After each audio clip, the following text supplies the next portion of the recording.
Canister filter இன்னைக்கு வந்து எப்படி அசம்பிள் பண்ணலாம்னு சொல்லிட்டு ஒரு வீடியோ பார்த்துருவோம். ஏன்னா நிறைய பேருக்கு வந்து கேனிஸ்டர் ஃபில்டர் எப்படி யூஸ் பண்றது, மீடியாஸ் எப்படி போடுறது, எப்படி லைட் அசம்பிள் பண்றது, தண்ணி எப்படி இன்புட் அவுட்புட் ஃப்ளோ கொடுக்கறது அப்படின்றது தெரியாம நிறைய கன்ஃபியூஷன் வந்துட்டே இருக்குது. அது நம்ம கொஞ்சம் ஈஸியா எப்படி பண்ணலான்றத கொஞ்சம் டீடைலா உங்களுக்கு சொல்றேன். அண்டர்ஸ்டாண்ட் பண்ணீங்க. டவுட் இருந்தா கேளுங்க. கேனிஸ்டர் ஃபில்டர் வாங்கினாலே போதும், டேங்க கிளீன் பண்ணவே தேவையில்ல, அது போட்டானா தண்ணி மாத்த தேவையில்ல, ஃபில்டர் வாஷ் பண்ண தேவையில்ல, அது எல்லாம் கிடையவே கிடையாது. ஃபில்டர் வேணாலும் நம்ம என்ன பண்ணலாம், கொஞ்சம் நாள் தள்ளி போட்டு பண்ணலாம். ஒரு 6 மாசத்துக்கு ஒரு தடவை, 8 மாசத்துக்கு ஒரு தடவை வாஷ் பண்ற மாதிரி இருக்கும். ஆனா தண்ணியை வந்து கண்டிப்பா 20% வந்து 20 days ஒன்ஸ் தண்ணி இறக்கிட்டு தான் ஆகும். கேனிஸ்டர் ஃபில்டர் எந்த டேங்குக்கு தேவைப்படும்னா மோஸ்ட்லி வந்து எல்லா டேங்குக்குமே போடலாம். டேங்க் இந்த டேங்குக்கு தான் போடணும், இந்த டேங்குக்கு போடக்கூடாதுன்னா எதுவும் கிடையாது, எல்லா டேங்குமே போடலாம். பெரும்பாலும் பேர் கேட்கற கேள்வி என்னன்னா என்ன சைஸ் போடலாம்னு சொல்லிட்டு கேட்கறாங்க. அதுக்கு வேணா ஒரு சஜஷன் கொடுக்கறேன்னா கன்சர்ன்ல 302 ஒரு 2.5 அடியில இருந்து 3 அடி டேங்க் வரைக்கும் யூஸ் பண்ணலாம். 303 வந்து 3ல இருந்து 3.5 வரைக்கும் யூஸ் பண்ணலாம். 304 வந்து 4ல இருந்து 5 அடி தொட்டி வரைக்கும் யூஸ் பண்ணலாம். இது மாதிரி 303B வந்துன்னா யூவி லைட் இருக்குது, 303A இருந்ததுன்னா யூவி லைட் இருக்காது. யூவி லைட் வச்சிருந்தா உங்களுக்கு ஆல்கே கொஞ்சம் கண்ட்ரோல் ஆகும். இதுதான் யூவி லைட்.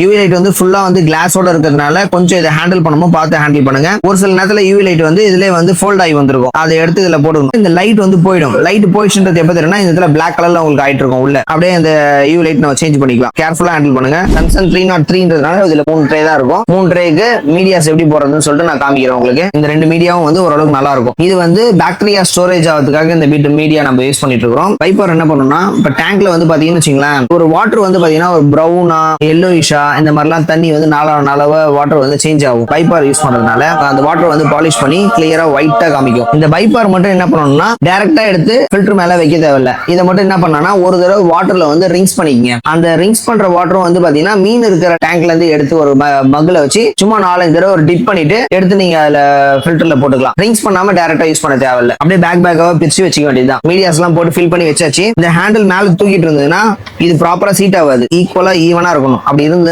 ஓகே, ப்ராப்பரா சீட் ஆயிடுச்சுன்னு அர்த்தம். அதுக்கப்புறமேட்டா இதை போட்டுங்க. ஓகேவா, இது பிளாட்டா கரெக்டா இருக்கான்னு சொல்லிட்டு ஒரு செக் பண்ணிங்க. ஈஸியா லாக் ஆகலன்னா நம்ம ப்ராப்பரா வைக்கல அப்படின்னு சொல்லி தெரிஞ்சுட்டு எடுத்துட்டு என்ன ப்ராப்ளம் சொல்லிட்டு கண்டுபிடிச்சிட்டு அதை சரி பண்ணிட்டு போட்டுங்க. இது பாக்ஸ்ல என்னென்ன இருக்குன்னு சொல்லிட்டு பாக்குறேன். இதை எப்படி அசம்பிள் பண்றதுன்னு பாத்துக்கலாம்.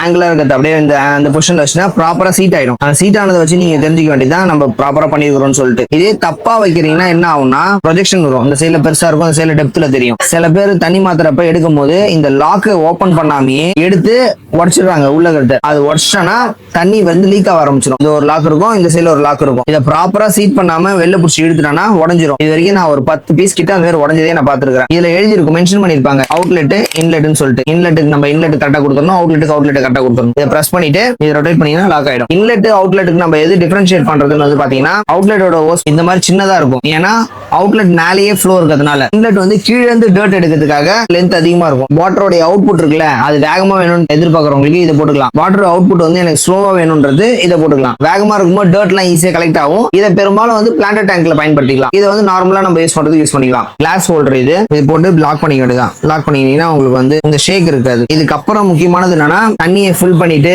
அதுக்கப்புறம் இதை பம்ப் பண்ணணும். பம்ப் பண்ணாதான் தண்ணி வெளில வரும் அப்படின்னு சொல்றாங்க. ஆனா அது பயங்கரமான வேலை. அது சக்சஸ் பண்றதுக்கு ரொம்ப கஷ்டப்படுறதா இருக்குது. இதுக்கு ஒரு ஈஸி மெத்தட் நாங்க சொல்லி தரோம். எந்த ஒரு கேனிஸ்டர் ஃபில்டருக்கு யூஸ் பண்றதா இருந்தாலும் இந்த மாடல் நீங்க யூஸ் பண்ணலாம். இதுக்கு என்ன பண்ணணும்னா இன்லெட்டை நீங்க டேங்க்ல வச்சுக்க வேண்டியதுதான். அவுட்லெட் இருக்குல்ல, இந்த அவுட்லெட்டை நீங்க லைட்டா வாயால வச்சு உறிஞ்சிங்கன்னா ஃபில் ஆகி இதுல வழியா வெளில வர ஆரம்பிக்கும். வெளில வரும்போது நீங்க கையை வச்சுட்டு டேங்க்குள்ள வச்சு மோட்டர் ஆன் பண்ணீங்கன்னா வேலை செய்ய ஆரம்பிச்சிடும். பிளக் கனெக்ட் பண்றீங்க, ஆனா ஆன் பண்ண தேவையில்ல. இப்ப நான் இதுல உரியறேன், தண்ணி வருதா, தண்ணி இது வழியா உள்ள போயிட்டு இந்த ஃபுல்லா தண்ணி ஃபில் ஆகும். ஃபில் ஆகி இந்த ஓஸ் வழியா வெளில வர வரைக்கும் பாருங்க தண்ணி வெளில வர ஆரம்பிச்சிச்சா. இதை சும்மா அப்படியே கட்ட வரல அப்படி ஃபோல்ட் பண்ணிக்க வேண்டியதுதான். ஃபோல்ட் பண்ணி டேங்க்ல வச்சுட்டேன். இப்ப தண்ணி வராது. இப்ப நம்ம போயிட்டு மோட்டர் சுவிட்ச் ஆன் பண்ணோம்னா மோட்டர் ஓட ஆரம்பிச்சிடும்.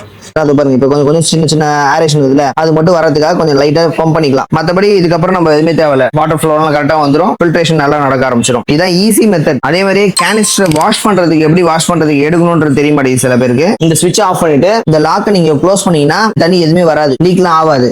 இதை மட்டும் எடுத்துட்டு போய் நீங்க வாஷ் பண்ணி எடுத்து வந்துடலாம். வாஷ் பண்ணி எடுத்து வந்துட்டு திரும்பி இதையே அப்படியே லாக் பண்ணிட்டு அப்படியே பிளக் ஆன் பண்ணீங்கன்னா ரன் ஆக ஆரம்பிச்சிடும். திருப்பி நீங்க அதே மாதிரியே தண்ணியை இது பண்ணணும்லாம் அவசியமே கிடையாது. ஃபர்ஸ்ட் தடவை பண்ணும்போது மட்டும் தான் அந்த தண்ணியை எடுக்கிறது நம்ம வாயால் வந்து எல்லாம். அதுக்கப்புறம் அதெல்லாம் பண்ணவே தேவையில்லை நீங்க.